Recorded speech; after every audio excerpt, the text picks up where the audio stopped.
This then very so proud that I can talk to you like Malay actually I cannot talk Malay so I talk English Itulah tempat yang Puat Chukang dilahirkan. Di Gurmit's World. Di Gurmit's World. Dan kita nampak kan, next day kita nampak rating kan. Puat Chukang kalau ada Puat Chukang episode tu, rating dia double. Okay. So macam mana datang Puat Chukang? Mana dia dapat kereta tu?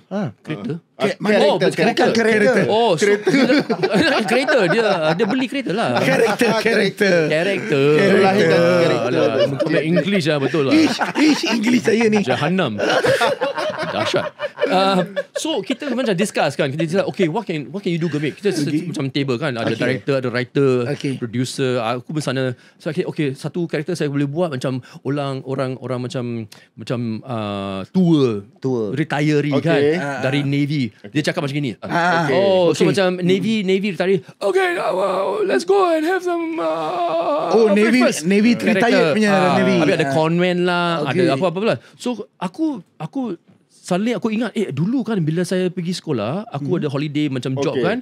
Aku ada kerja untuk dua boss. Yang satu bos ni dia boleh cakap sikit Inggeris.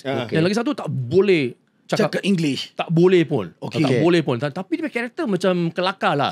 Dia ada macam boroi, habis ada gold chain, ada gold tooth, curly hair, habis ada long nail. Habis dia jalan macam aku nak sepak muka kau. So aku tunjuk semua lah. Karakter tu lah. Karakter kita boleh buat kan. Okay, buat kontraktor lah. Okay, set buat kontraktor lah. So aku tengok macam gitu kan, dia punya voice mesti macam gini lah. Talk like this then very so proud that I can talk to you like Malay actually I cannot talk Malay so I talk English macam gitulah.